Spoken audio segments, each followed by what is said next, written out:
When people generally think of Dead or Alive, the first things that normally come to mind are the series' female characters, breast physics, and flashy gameplay. Truth be known, however, while that may have been part of the plan from the get-go, there's a lot more to DOA than just its eye candy. From its roots in the arcade to its move to console exclusive, Dead or Alive tried to set itself apart and accomplished that goal many times over. Welcome to the channel. I'm the Southern Sega Gentleman, and this is DOA, a series retrospective. The beginnings of DOA go back to the early 90s, with Tecmo, the series publisher, trying to find a way to boost sales.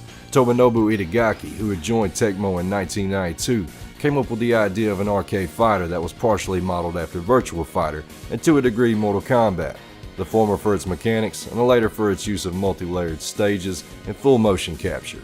However, he wanted to bring ease of control to the player with a simplified combo mechanic, ditching the commonplace guard mechanic of the time in favor of a hold and counter system, quicken gameplay, and most importantly in his eyes, violence and sex appeal.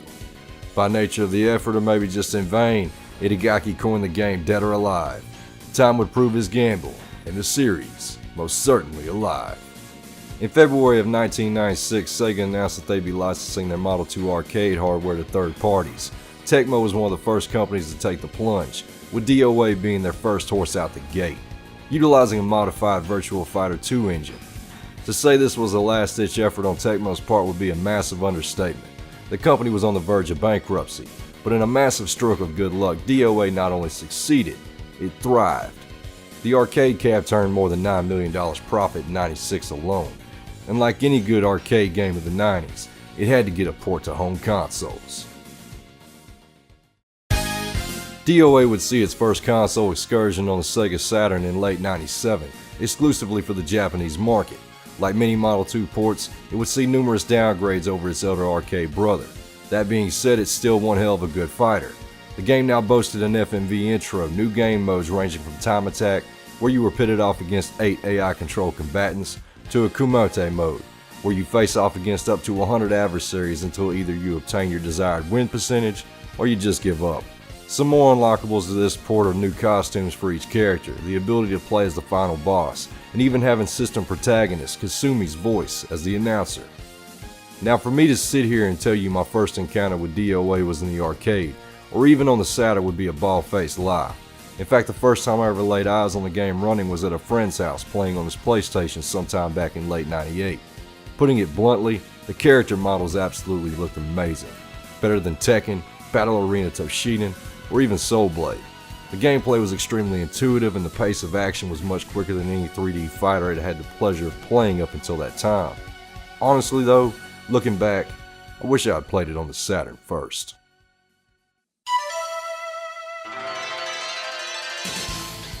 While the PlayStation port is technically an improvement over the base game, it's severely lacking in presentation. Minus the refined menus and intro, of course. Unlike the arcade, with its 3D backgrounds, or even the Saturn with its parallax scrolling, the PS1 used a simple skybox. As well, the PS1 port eliminates the possibility of ring outs by having an infinite playfield. As for what drew me and so many others into this game, besides of course teenage hormones, was its entry-level simplicity. Now don't take that to mean that the game doesn't require skill, quite to the contrary. But just picking up the pad and playing it is much simpler than other fighters of the time.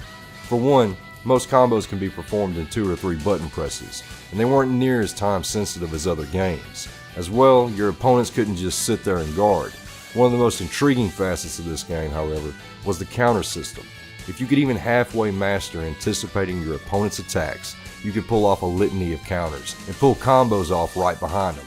All of this together, combined with an explosive-laden outer ring, made for one hell of a fast-paced game, where skill and sometimes luck would be rewarded with extremely quick rounds. Of course, this could and did lead to a lot of frustration at times. Just as you had these simple-to-grasp mechanics, so did the AI, and God forbid it could be unforgiving at times.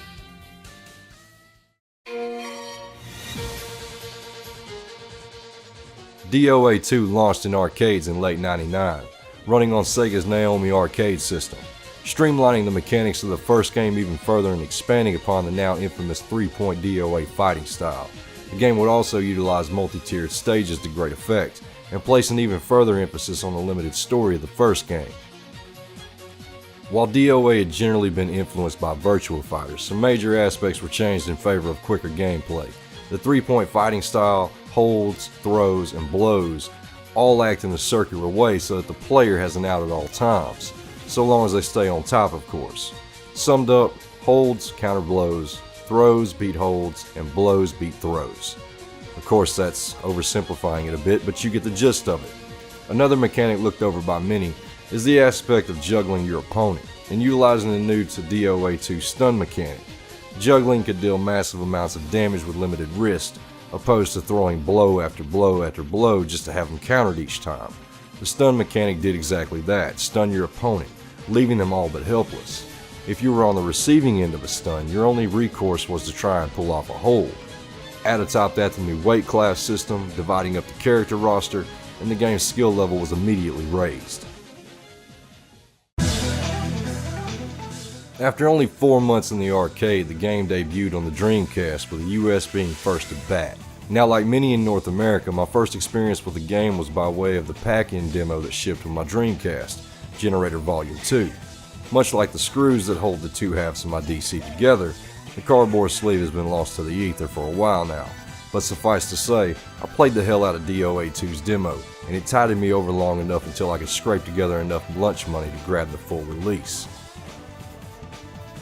Being a direct port of the arcade's Millennium release, the Dreamcast version of the game saw all the same fidelity of its arcade sibling, and boasted 3 added modes, including the new Team Battle mode not present in the arcade, where up to 4 players could battle it out in teams of 2.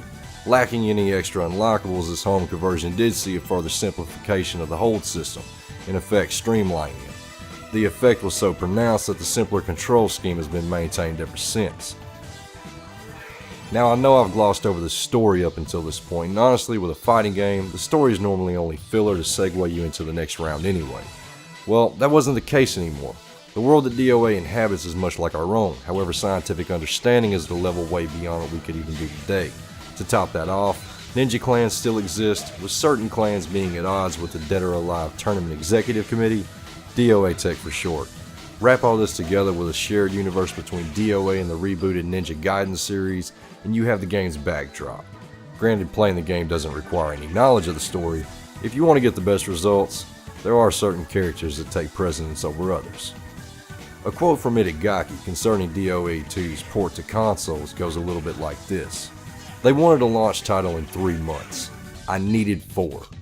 This point can be made clearly by all the revisions made to the game over its lifetime. 9 in total minus DOA 2 Ultimate on the Xbox and the digital-only releases. Not only did each subsequent regional release of the Dreamcast port have gameplay tweaks, but they also included new stages, costumes, and even whole new game modes. This tradition was also found on the PS2 release, culminating in DOA 2 Hardcore.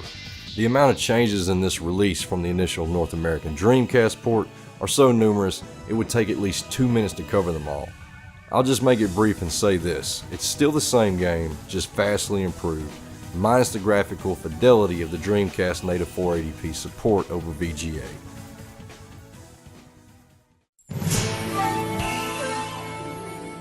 What DOA 2 really did was to truly separate itself from other 3D fighters of the time.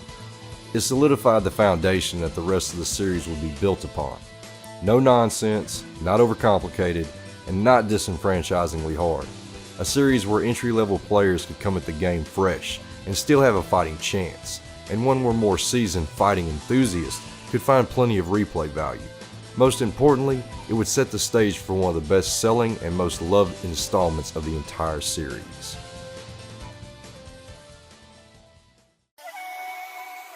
In late 2000, Tecmo was already underway with development of Dead or Alive 3. With the Xbox just being announced, Microsoft came to Tecmo with an offer to help with development of the game, so long as it was an exclusive release title for the Xbox.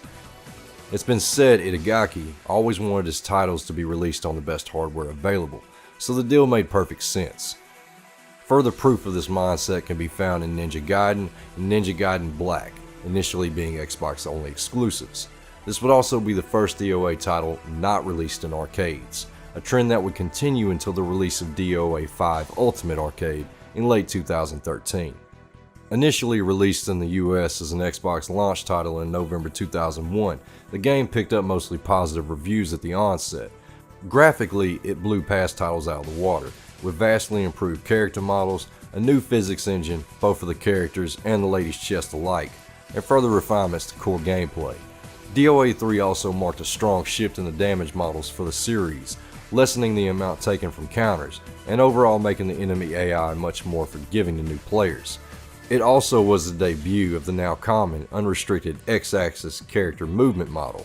This effectively gave you the ability to circle around your enemy and better utilize environmental hazards to your favor, or at least get yourself away from them. Another important change brought by DOA 3 was the tag battle system. No longer were you just simply tagging out, but now you could string combo attacks together during tag outs and perform specific tag moves utilizing both chosen characters.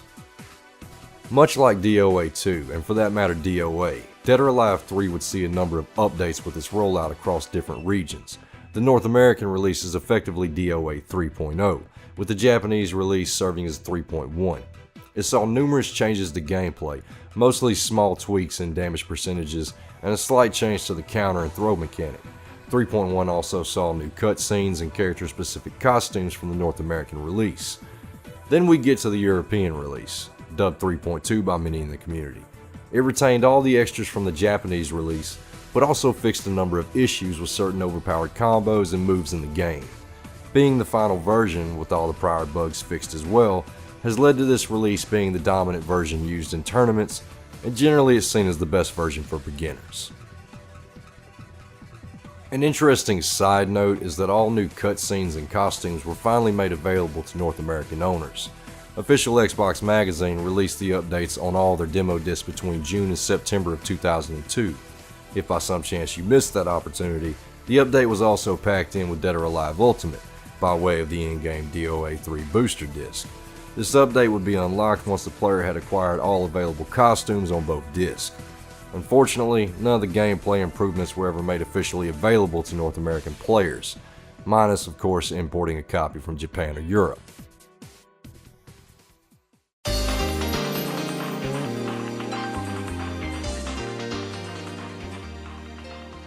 To many, including myself, DOA 3 was the last game in the series to really be intuitive and completely enjoyable, both to new and seasoned players alike. While DOA 2 still holds the top rank in my eyes for being the best iteration of the series, DOA 3 streamlined many of the core concepts and improved on the game's overall presentation greatly. In fact, it's still played in competition to this day, granted not near the level as the most recent release.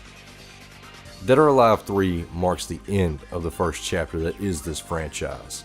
What would come later would range from simple cash grabs to drastic changes to gameplay mechanics and multiple re-releases to fix bugs. Eventually, we would even see the series return to its arcade roots, the departure of the series creator, and a complete rebuild of Team Ninja, all of which warrants its own video down the road.